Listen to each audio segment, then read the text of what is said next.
You've tuned in to Tech Society, Perth's foremost podcast on tech and business, hosted by technical founders of Ninja Software and whiskey enthusiasts Alex Dunmo and John Newham. Hey techies, welcome to another episode of Tech Society. In today's episode, we speak with data whisperer Keith McCormick. Keith is an independent consultant focused on helping organizations run their analytics teams more efficiently. He has also written several technical books, including the popular SPSS Statistics for Dummies. Keith gives us an insight into how machine learning and AI can be successfully used to increase revenue for SMEs and debunks the commonly held thought that only large companies have the datasets necessary to generate meaningful models. This is part one in a series on the inside world of data modeling, AI and ML from someone that has seen it all.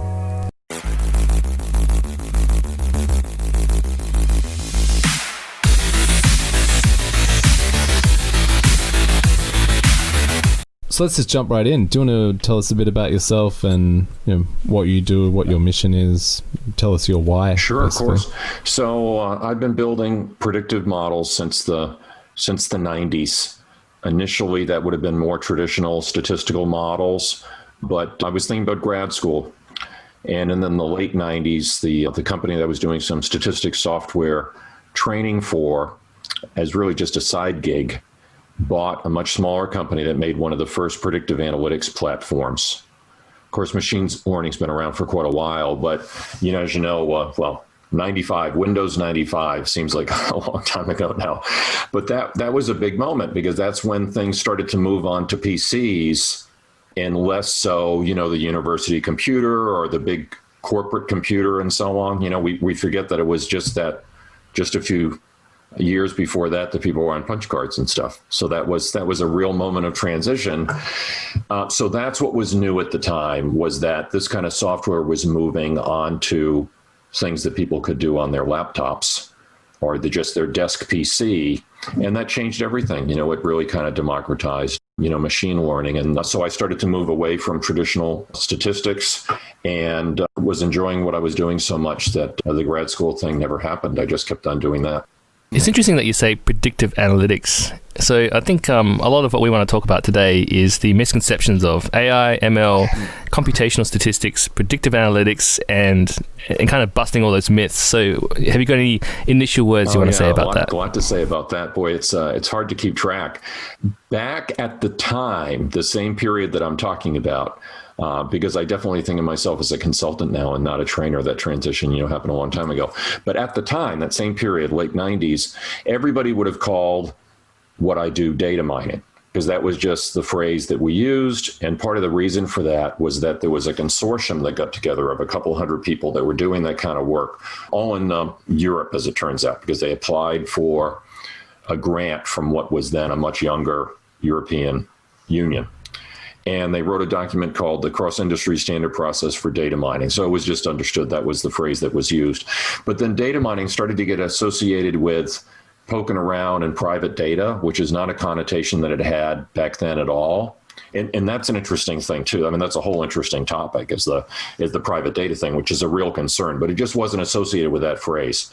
So since then, and it's only been 20 years, for goodness sakes, but since then, there's been at least a half dozen big changes in the phrasing. And now what's really hot, of course, is AI, but that itself is a huge, interesting topic because I think we started to think of all of this as being more AI starting in 2012 when Jeffrey Hinton and its postdocs and his whole team won the ImageNet competition. And that's where we start to get natural language processing and people talking seriously about autonomous vehicles and so on.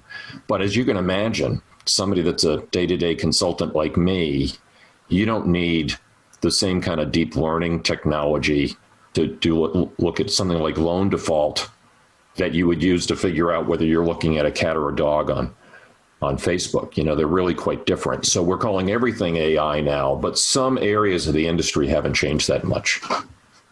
So do you think that the term AI is worth defining? Like there is something that more AI than other things? So like loan default algorithms, would you consider that AI or is that just statistical analysis? Where we are in the In the hype cycle, there's a lot of pushback, I think, now on AI. I think as an umbrella term, it's fine. If it's, if you just kind of broadly or vaguely define it as, imitating human-like behaviors or, helping make, human-like decisions or something like that, then if you want to define it that vaguely, then sure, the traditional machine learning stuff absolutely falls under it. Where I guess people get into trouble is thinking that everything has changed so dramatically, that everything that we're doing 10 times better than we were doing 5 years ago. And it's not true. There's still, we all know that when we talk to our Amazon device. I have to make sure I don't call her by name here. She's right on the desk. But, if you refer to a device like that, we all know that you could just be asking for a song or even asking about the weather, and all kinds of funny confusion can occur. We've all seen videos of unbelievable communication breakdown between humans and their device. So we know instinctively that, it's not like we've arrived yet. But the amount of training that these companies like Amazon and Google are doing on their AI, that'll get better, right? Oh. Like in 10 years, these... Well, that's what made the difference, right? Is that GPUs got a lot more powerful recently, and it made it easier to train your models in the old fashioned, but with way more horsepower than before. Oh, absolutely. But also, when you first said a lot more training, I mean, that can mean a lot of things. That can mean they have larger teams, which they do, more powerful hardware, which they have. But it also can mean large training data sets. And that's what I think a lot of everyday people that are just reading about this in the newspaper or online don't realize the massive size of these training data sets to do natural language processing and so on. So that's why when I'm talking to clients that have 1 million customers or even 10 million customers, I try to explain to them that you're just not going to have the size of the training data that Google and Facebook and LinkedIn are having. I love this acronym that's only recently become popular. When I heard it for the first time, I was completely puzzled by it. But when people talk about FANG companies, I don't know about both of you. I mean, the first time I saw that, I was saying, what on earth are they talking about? But of course, it's Facebook, Alphabet, Google. It's all the big companies that we think of. I think one of the problems that I face as a consultant is small or medium-sized companies that could get tremendous value from traditional machine learning, but somehow feel that their hiring and their technology requirements should all be some watered-down imitation of the FANG companies. And it's just bizarre because they're in a different industry. They have a completely different structure. They have hundreds and hundreds of data scientists. Why would you think if you have 3 data scientists that you would want to imitate their hiring model and their infrastructure model? On the surface, it doesn't make a bit of sense, but people just get really pulled into that. So I don't think AI is hype in the sense that AI is obviously doing amazing things that it couldn't do just a short time ago. I'm fascinated with the AlphaGo story, for instance. I just think that stuff is amazing.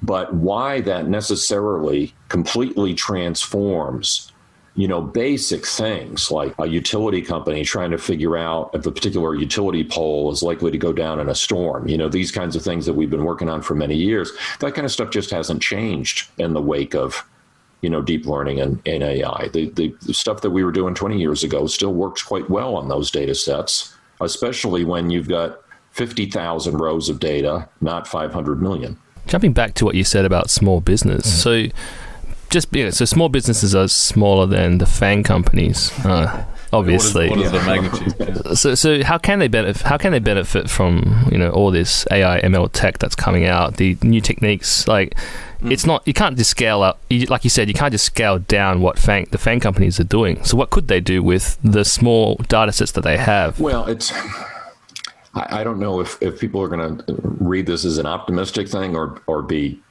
shocked and terrified. I don't know. But one of the algorithms that still has a lot of influence now is CART, which is an acronym for classification and regression trees. And it's been around for so many years that, people even, will kind of joke like, what, we're still using CART, but it came out in 1984.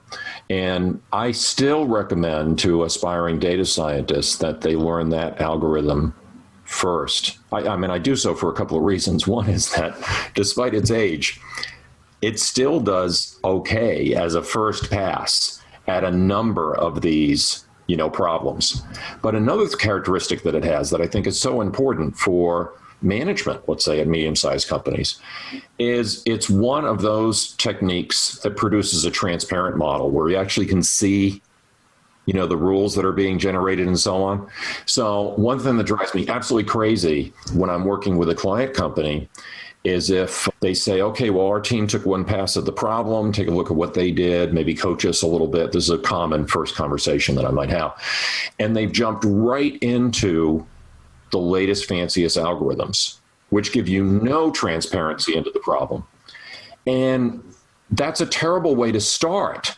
I'm not saying that you might not end up there, but it's a terrible, terrible way to start because it's giving you absolutely no feedback. So what they do is they do this for, a few days.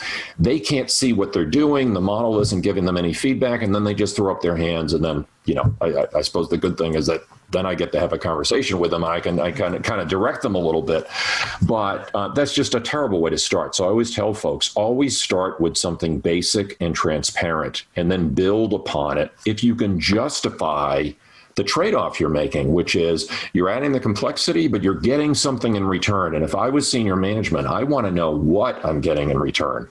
How many points of accuracy did I gain when I sacrifice the transparency? I want a straight answer to that question. And if I don't get it, I'm sending them back. Well, see, there you go. See, that's going to be, to do deep learning, of course. That's exactly the kind of situation that I'm talking about. If someone's going to build, working for some regional bank where they have, 11 million mortgages out there, in the world, right? So, we're not talking Chase, Manhattan or something here, right? But, there are regional banks that make local loans. This still happens, Again, getting back to the scale that everybody's the size of, Google or Facebook. I'm pretty active on LinkedIn, and I think they're up to 700 million. These like huge numbers, but a regional bank is going to have numbers like that. So let's say again that one of their team members, they're trying to do a good job. They want to impress their boss. They want to build this model, but they immediately go to Tensorflow and they immediately go to deep learning, right? So I have two big questions for that person who's chosen to do that. One, what have you learned about the data and your journey, to build this deep learning model? And they're going to shrug and they're going to, that's kind of not how deep learning works. But then again, that key question that I mentioned earlier would be, why did we end up here? How much value were you getting out of a much simpler, more transparent model? And what was the delta, in accuracy? What was that jump in accuracy that you got that inspired you to move to Tensorflow? If they say they got they got an email from senior management saying that they wanted to build this model, and within an hour they were playing around in Tensorflow, wrong answer. That they're never going to get. They can't give me that narrative of their decision process, which means they can't defend the model. And so what's going to happen? They're just going to throw it over the fence to the deployment team. And now we're going to start making decisions, based on that model. That's just not a good process. And TensorFlow gives you early wins, but you don't get much further than that generally, right? There's nice abstractions on top of it. So there's like the Keras stuff and the PyTorch stuff. And it does a lot for you for free. And that's probably what people like to jump into is like a plug and play AI training. And I think it's probably missing it's like an abstraction on the fundamentals, right? They give you the data sets too. So you feel really good. You're like, look at all these wins. Yeah, the kaggle stuff. I don't want to suggest that it's never where you want to end up. But let's say that senior management is presented with three scenarios with the longer hair and the beard. I don't look the part, but when I was in college, I was in RTC. I was on an Army scholarship to help pay my way through school, and we were always taught when we gave a military briefing, that we'd have to say, and I still think about this whenever I do any kind of corporate briefing, would have to say something like, General, there's three possible locations where we're going to land the boats or something like that, A, B, and C, and we recommend B. You had to start with this 2 sentences. This is the problem. This is our recommendation. Then you go into the details with the assumption that you're going to make a recommendation up front, but now you're going to give the 3 scenarios, 20 minutes each or something like that. So let's say these are the 3 scenarios. We recommend TensorFlow because we don't know how accurate the other options are, right? That's true. That's scenario number 1. If you're an executive, I would be unimpressed right away. The second scenario would be, we went with TensorFlow because it's 1/4% better than a simpler, more transparent model that we built. Wheels are turning now. I'm thinking, is that a trade that I want to make? Is that quarter point now? You could figure out algebra, you could figure out what that quarter point is worth, and you might make that decision, right? Then last scenario, which I think is the one that people assume is going to happen, that the TensorFlow model is 5 points more accurate than the simpler, less complicated model. Those are very different scenarios. So in the first scenario, if they didn't even try the simpler model, again, I'm sending them back. If I was, I think of myself as an easygoing guy, but if that was the beginning of a briefing and I was some senior VP of marketing or something, the meeting would be over at that point. I wouldn't even continue. It's just nuts to have an opaque model without even knowing what a simpler model could do. Then with that little tiny difference in accuracy, I'm probably going to go with a simpler model because what everybody's doing now is XAI, which is really a very interesting topic. It's a hot topic. It's a lot of folks possibly haven't heard that acronym. It's explainable AI, but it's trending now, and it's been in lots of conference. It's been in a lot of conference presentations. It's very cool, though. Explainable and artificial intelligence, which generally it's not, especially with the deep learning, as you pointed out. One leads to the other, doesn't it? Is XAI a new concept, or is it a reaction to all this black box, development of models? Well, I think the safest answer is both. That it's been conceptually, it's been around because people have been doing more traditional neural nets. A lot of folks have probably thought about this, but it really is as simple as the fact that the kind of neural nets that we were doing 15 or 20 years ago had 1 or 2 of what's called the hidden layer. They were just simply smaller, which by implication means that they could be built on less data.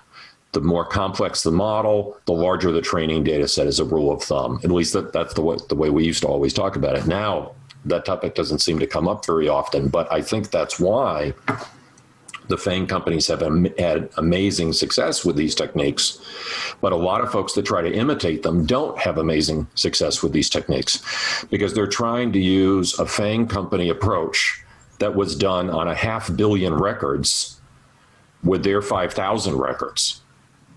And the analogy doesn't hold. So, but I think it's absolutely true that XAI is hot in part in a response to deep learning. The feeling is it's just a given now. We have to go opaque. We have to go black box. But now we have this problem. Management wants transparency. How are we going to get it?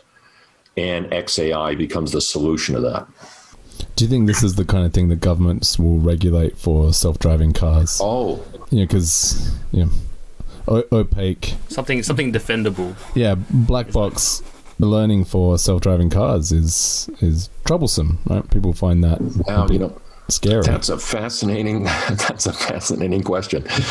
I really don't know where that's going to take us because it's so different. It's so different from where XAI is happening, right? So I mentioned, in praise of CART, despite its age, it came out in 1984. It's also the basis for random forest and other algorithms that are considered contemporary, now. So that's another reason that I think aspiring data scientists should learn it. But clearly no one is applying CART to their autonomous research vehicle. Autonomous vehicle research is not being driven by CART. It's humorous, to think that way.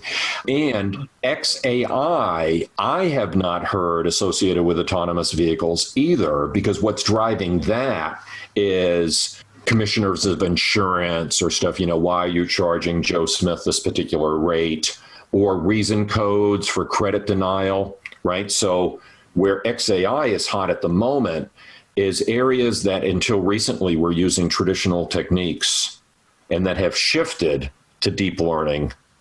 So now have this problem because they have to deal with regulation and government and so on. That was kind of the initial inspiration for it. So how does all that come together eventually when autonomous vehicles are out there on the streets and out of the lab?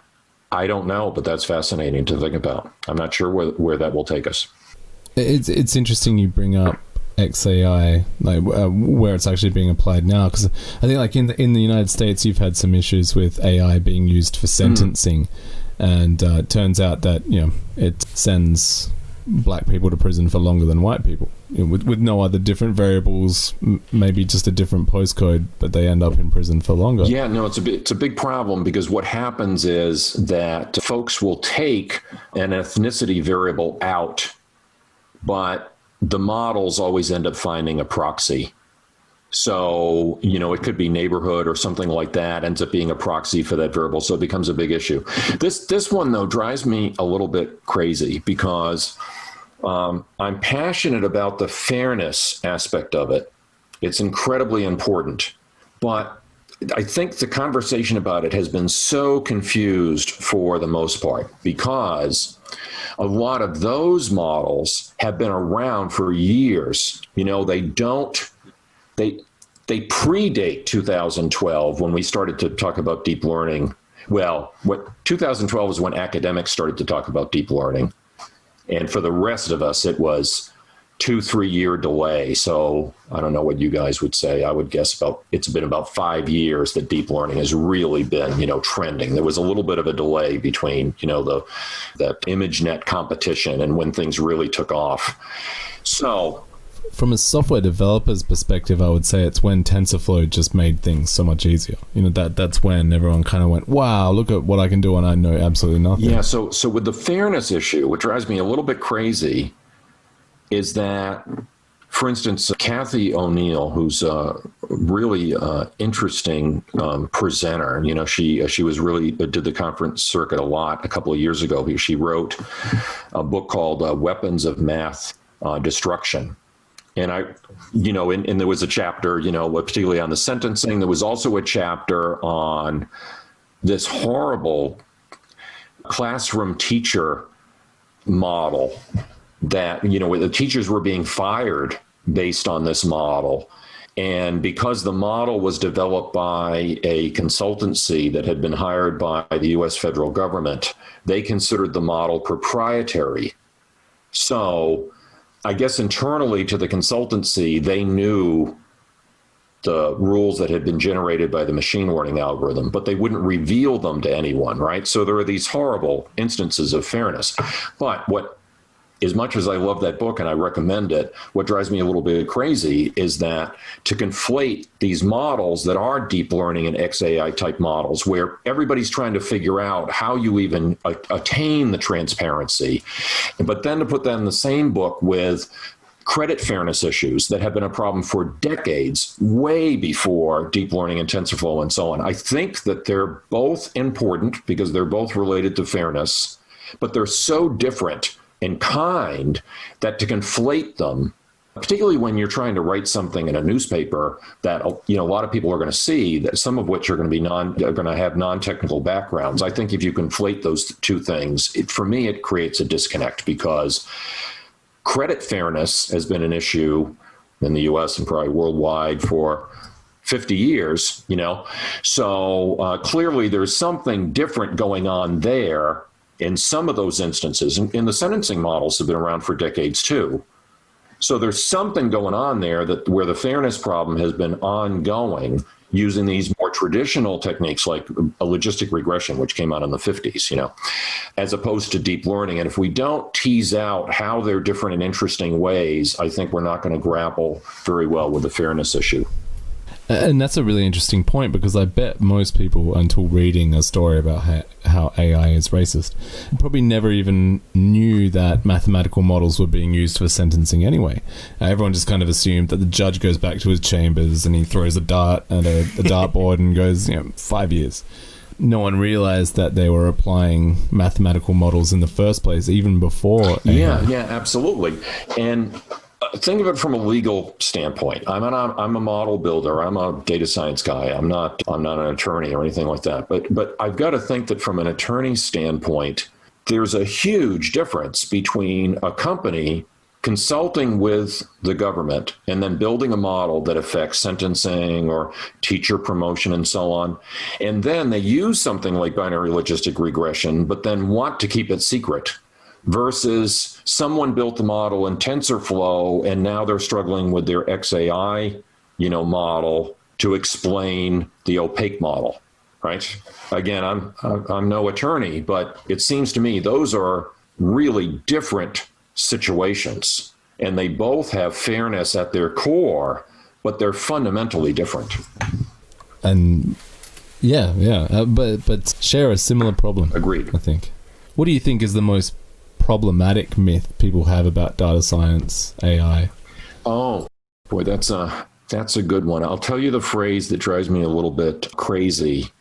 I'm sure you've heard it. People will talk about computers teaching themselves. It just seems like an easy way to explain to the general, a general audience what's going on with machine learning. But that phrase drives me absolutely crazy. It's not just that it's an oversimplification, it's that it's a false dichotomy, because they're saying, oh, wow, now with deep learning, computers are teaching themselves. But what they're really contrasting it with is the expert system approach that they were using back in the 80s. So in other words, we haven't been hard coding rules by interviewing experts. I studied computer science between 86 and 91. And the only reason that that's noteworthy is that's, it kind of gets us into the AI winter, business and stuff like that. And I wondered, well, I'm studying computer science. Why did nobody talk about neural nets in my presence back then? Because they were definitely so, around. like 10 years later, when I was out of school, I was thinking, neural nets are so hot now. Why do I feel like I'm behind the curve? I never talked about neural nets when I was walking around on campus talking about other computer science things, because at that moment, what was hot with this expert system thing, you would interview a doctor, you would interview a lawyer, and then you would go in and Lisp or whatever languages that we don't do anymore, and you'd hard code all these rules. So when people say, ooh, now we have TensorFlow and we have deep learning, so the computers are teaching themselves, you were not hard coding the rules. I'm thinking we haven't hard coded rules for more than 30 years. So why is that what's different now, right? So that's not what's different. What's different is that we're embracing black box in more of a way. So it's not different that now suddenly computers are teaching themselves, right? What's different now is that we're much more often going for the technique that finds rules that aren't revealed to us, as opposed to the algorithm finding rules that we can read. And I certainly don't rule out them across the board. I've deployed black box models, sometimes with XAI type stuff running, side by side. But I think it should be a conscious decision. You should choose it because it's the best solution for that particular business problem, not because it's a default position out of a obsession with model accuracy trumping everything else. Do you have any great examples of when you've been able to utilize XAI versus deep learning, like which good examples of when one was definitely better than the other? Well, like from your own personal experiences? XAI is a big topic and it's a fairly new one. So even if people have heard the phrase, there's probably a lot of folks that are quite familiar with machine learning and data science, but haven't done a lot with XAI. But it's actually a new term to me, and I'm actually kind of salty that I've never heard of it before. It's fantastic. This is bad marketing. At the risk of complicating things, I still want to tell you an anecdote about your question, because I have a great example, I think, and it's from 10 years ago, before we were using these terms. But there's XAI and then there's interpretable machine learning. And because they're new, I think sometimes people use them interchangeably, but if you read lengthy discussions of the topic, usually people will try to tease them out a little bit. So XAI is generally the term, explainable AI is generally the term that you're going to want to use when you've adopted a black box technique like deep learning, and you want to generate reason codes or something. You want to look at variable importance, because one thing about neural nets is that they don't throw variables out. They don't throw the weaker variables out, generally speaking. Now, the human that's building the neural net can go through a process where they choose to do that. But if you give a neural net 500 variables, it's going to use all 500 variables.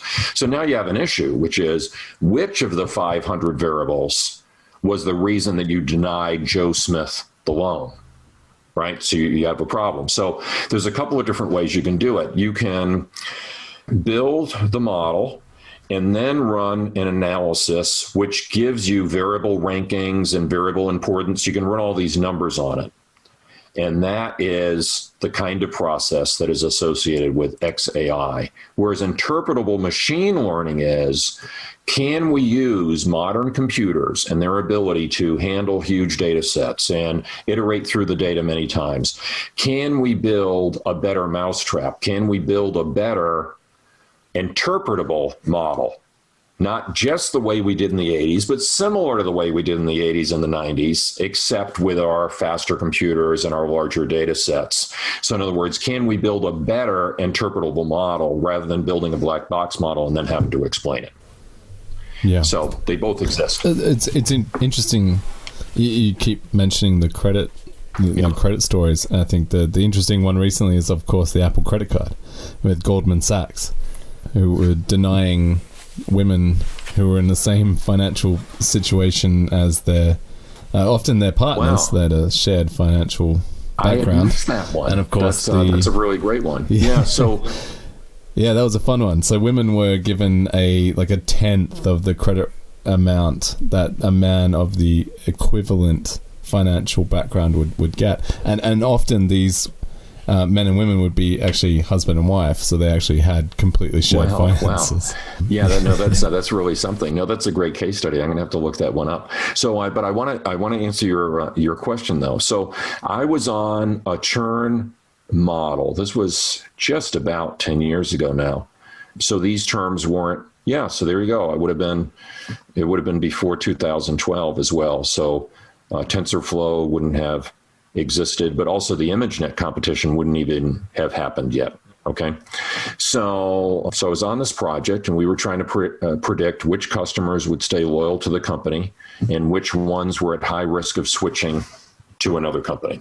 Okay. So we considered 800 variables. That itself is a whole big story about where would you find that many, variables and so on, but we considered 800 variables. We ended up using 80, which is more than typically I would do, but it's what fit the business problem in this case.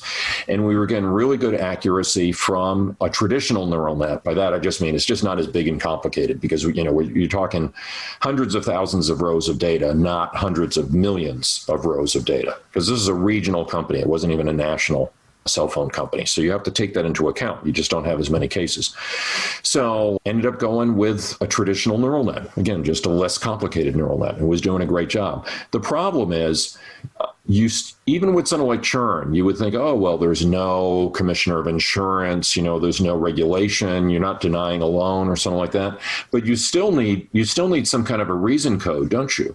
Because you want to address the problem. If they're at a high risk of leaving, you want to intervene in some way.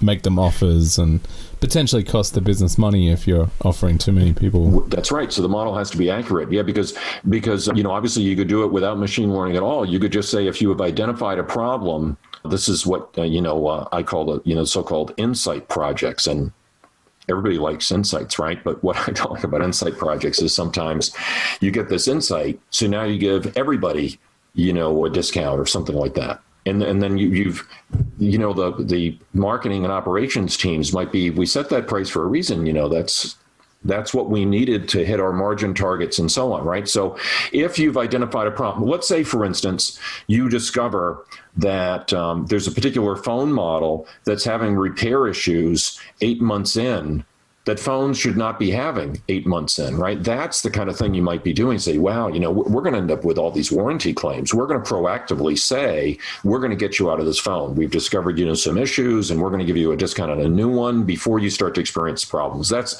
that is more on the technical device side, but that's the kind of thing you might identify. So here, there's no regulatory reason why you need a reason code, but marketing and customer service need a reason code. Otherwise, they don't know what to do to keep your loyalty. So we built. So you need to figure out why to actually make use of the actionable data that you're generating. Yeah, because for it to be actionable, you need a reason. So the neural net is kicking out, a 0.94 for me, almost max, that I'm likely to leave. Well, what good is it if you don't know why, right? But if you build too simple a model, you don't have enough variables involved. And it's not just about accuracy. It's about all the myriad of reasons why somebody might be a churn risk. So what a lot of people will do, if they love the traditional model approach, and a lot of people do, they want to keep it really simple. They want to do it just like they learned, and particularly if they have stats backgrounds, they want to learn it the way they were taught to do it in school. If they're doing something more like a drug study or a heart study, they want to have their 3 or 4 variables. But with only 3 or 4 variables, you're only addressing maybe half of the reasons why people leave. The big important reasons why they leave, but you're leaving all the long tail issues out. And that could be collectively 10, 20, 30% of people. That's why you might need a complex model. But now you get this dilemma. If you have the complex model, you don't have transparency. If you have the simple model, you don't have the comprehensiveness you need. So there were 2 models. There was the complex model, and might seem a little technical for like 45 seconds, but I think everybody will find this interesting. What you do is you take the neural net risk score and you make that the target of the surrogate model. So it's not 2 models. It's not version A and version B. You do your complicated one because that's what was working on the largest chunk of the customers. It's the most, not just the most complex, but the most comprehensive model. The second, simpler model's job isn't to compete with the first one. It's simply to explain the first one. So you don't predict churn with the second one. You just predict risk score with the second one. And you get a much simpler model, right? Because you might have 7 reasons why you're going to churn working together. But I only need the most important one to intervene, to tip you back on the other side of the fence so that you'll stay. So that's the notion of a surrogate model, and that's been around forever. But it's still considered one of the XAI approaches.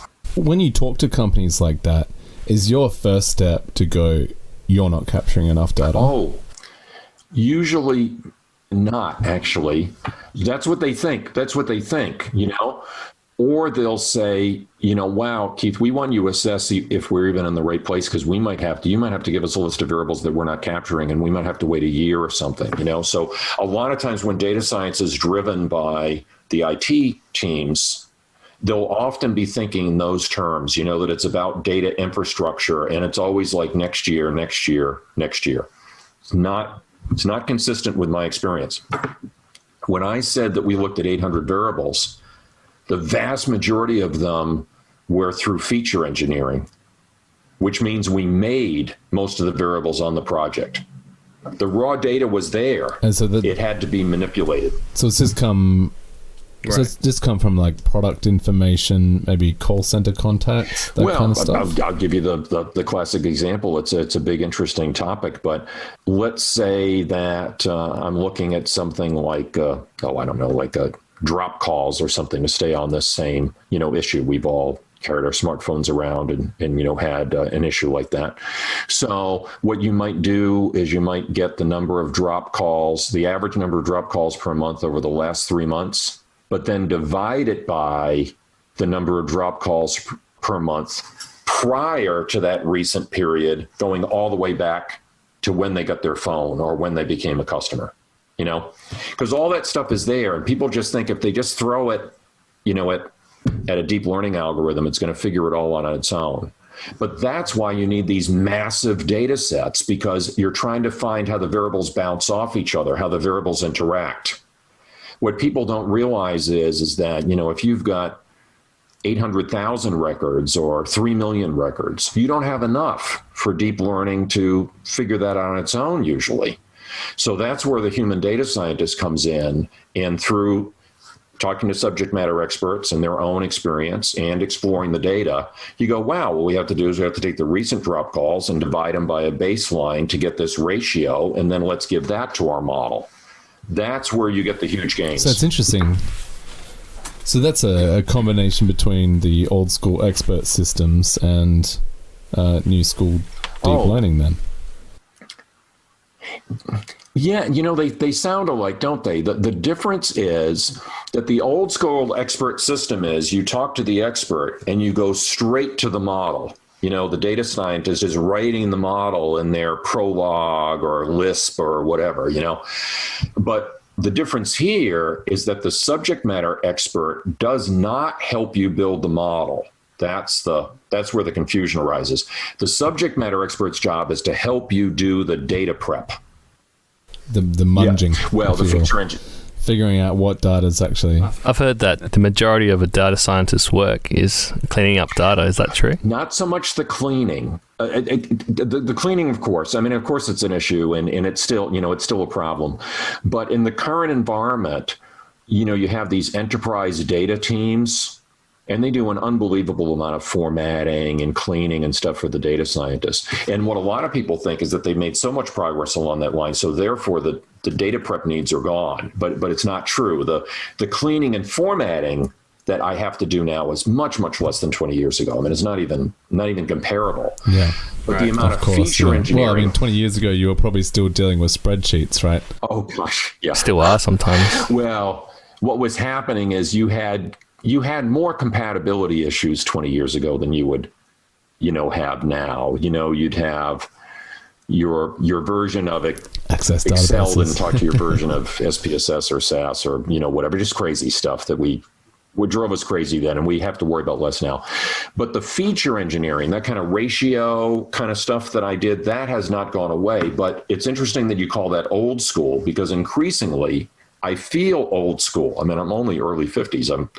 I'd like to think I'm mid-career, but I'm sometimes made to feel like I'm incredibly old school with the feature engineering, because the feeling is, with TensorFlow and deep learning, we don't do feature engineering anymore. And it's true. Using that approach, they don't do feature engineering. But the problem, once more, is that they're trying to do things with 2 million rows that the FANG companies are doing with 1 billion rows. Or more than 1 billion rows, and it's not working. You've made it to the end of another episode of Tech Society. Thanks for listening. Make sure you stay tuned for part 2 next Wednesday. On this day in tech history, October 23, 2001, Steve Jobs introduces the original iPod using the slogan, 1,000 songs in your pocket. No wireless, less space than a Nomad. Lame. The runaway success of the iPod would completely change the landscape of the music and computer industry, and the fortunes of a tiny little company called Apple. Well, that's it from us. Hope you've enjoyed today's deep dive into AI and ML, and from all of us here at Tech Society, have a great weekend.